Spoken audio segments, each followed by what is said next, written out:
Assalamualaikum warahmatullahi wabarakatuh. Perkenalkan, saya Amanda Salsabila dengan NIM 0309192047, mahasiswi tradisi PS2 semester 6. Video ini saya buat untuk memenuhi tugas mata kuliah Metodologi Penelitian Kualitatif dengan Ibu Nuriza Daura MH sebagai dosen pengampu. Dan di video ini saya akan sedikit menjelaskan tentang paradigma dan landasan filosofis penelitian kualitatif.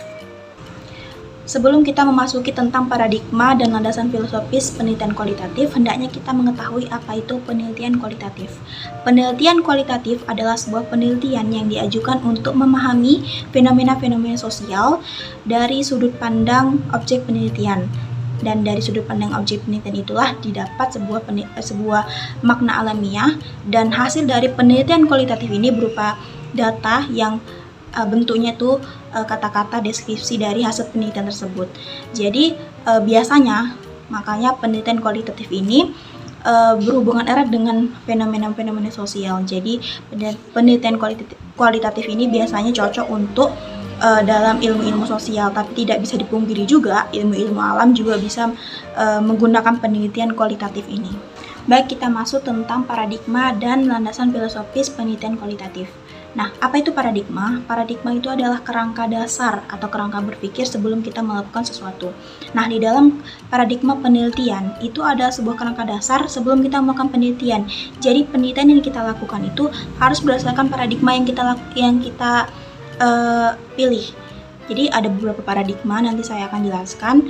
Dan paradigma ini adalah merupakan suatu hal yang mendasar ketika sebelum kita melakukan penelitian. Nah, paradigma ini juga sebagai tolak ukur keberhasilan dari sebuah penelitian. Dan sebelum kita memasuki tentang macam-macam paradigma dan landasan filosofis penelitian kualitatif, sebelumnya akan saya sampaikan bahwa di dalam filsafat ilmu, sebelum kita melakukan penelitian atau di dalam penelitian itu ada koherensinya terhadap empat asumsi ini. Yang pertama ontologi, epistemologi, sifat manusia, dan metodologi. Nah, metodologi inilah yang dibagi menjadi dua, yaitu metode penelitian kuantitatif dan metodologi penelitian kualitatif. Untuk kuantitatif itu adalah metodologi sebuah penelitian yang diajukan untuk memahami fenomena yang dia ada sekitar dengan bentuk datanya angka. Jadi berbeda dengan penelitian kualitatif tadi. Kalau kualitatif itu berupa huruf atau kata-kata. Nah, penelitian kuantitatif ini berbentuk angka. Nah, metodologi ini kan menjadi dua. Di dalam kuantitatif dan kualitatif ini pasti ada paradigma atau landasan atau kerangka dasar sebelum melakukan penelitian tersebut.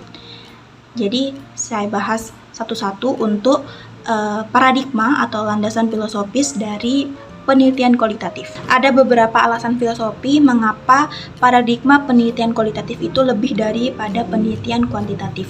Yang pertama ada pemahaman alamiah atau makna yang didapat dari penelitian kualitatif itu terdapat di dalamnya adalah kognitif, afektif, dan perhatian dari objek peneliti.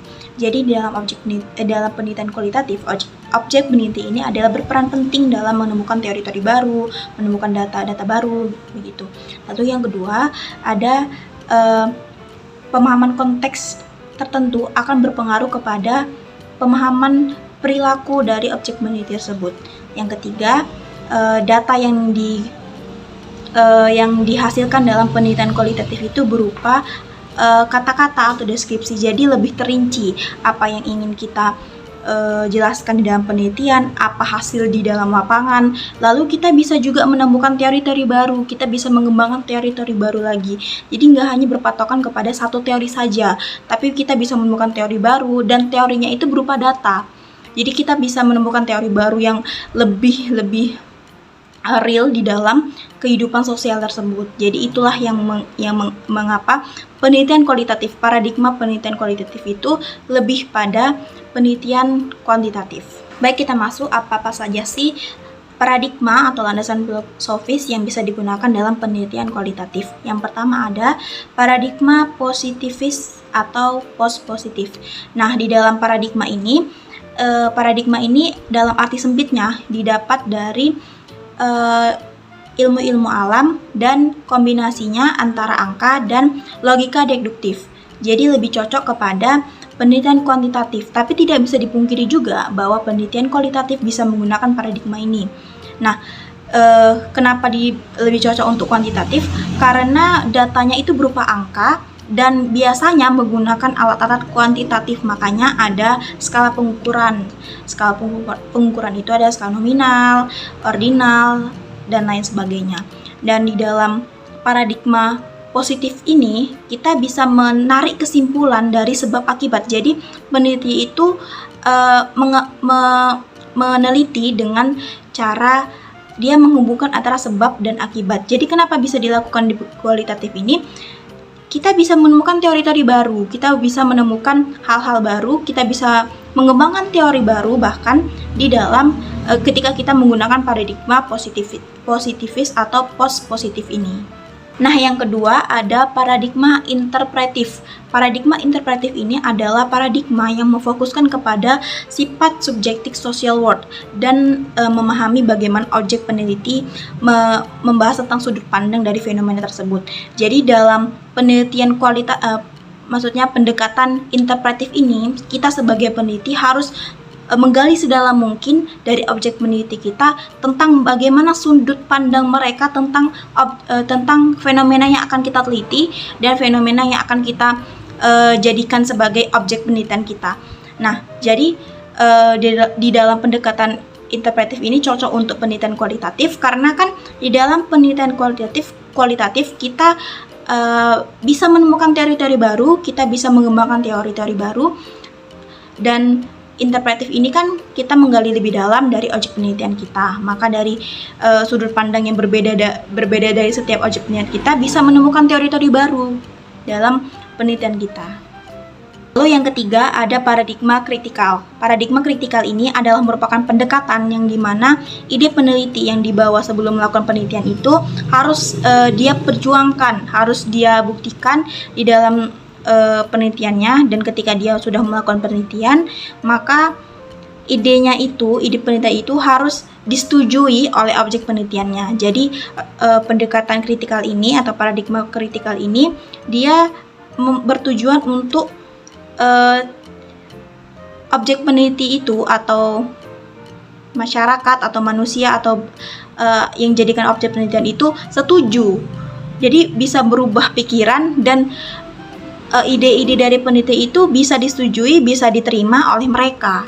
Jadi di dalam pendekatan kritikal ini peneliti tidak lagi membuat sebuah karya ilmiah atau sebuah karya tulis atau membuat fenomena atau membuat teori baru, tapi dia hanya menguji coba idenya, betul nggak di dalam ide ini mereka percaya dengan ini, mereka percaya dengan itu. Jadi makanya sebelum melakukan penelitian dan menggunakan paradigma kritikal ini, peneliti harus mengumpulkan ide-ide, harus mengumpulkan mengumpulkan sumber-sumber yang baik, yang terpercaya, dan ketika sudah terkumpul maka selanjutnya dia akan keluar dan ke lapangan untuk meneliti lebih lanjut, dan objek peneliti mereka itu harus setuju dengan ide atau teori yang mereka bawa. Nah, paradigma yang keempat, paradigma yang terakhir ada paradigma konstruktivisme.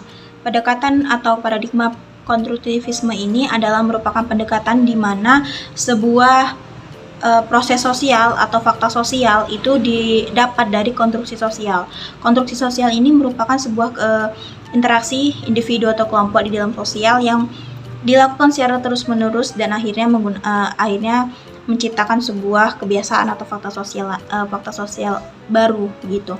Nah, makanya di dalam paradigma atau pendekatan konstruktivisme ini peneliti dapat sebuah pemahaman atau mungkin bisa dapat teori-teori baru di dalam paradigma dalam penelitiannya dengan menggunakan paradigma konstruktivisme ini.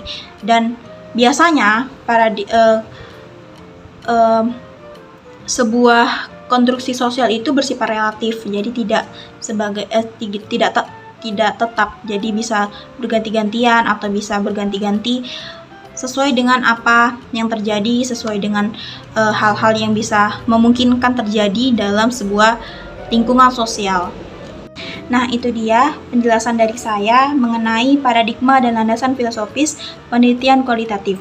Jadi, penelitian kualitatif yang baik adalah penelitian kualitatif yang bisa memahami secara mendalam tentang fenomena-fenomena alamiah yang ada di dalam lingkungan sosial dan fakta-fakta yang ada di dalam sosial tersebut.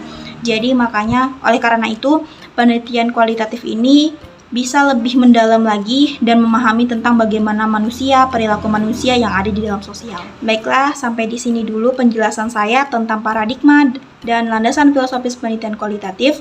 Lebih dan kurang saya mohon maaf. Bila ada kesalahan kata dan informasi yang saya sampaikan, saya mohon maaf. Wabillahi taufiq wal hidayah. Wassalamualaikum warahmatullahi wabarakatuh.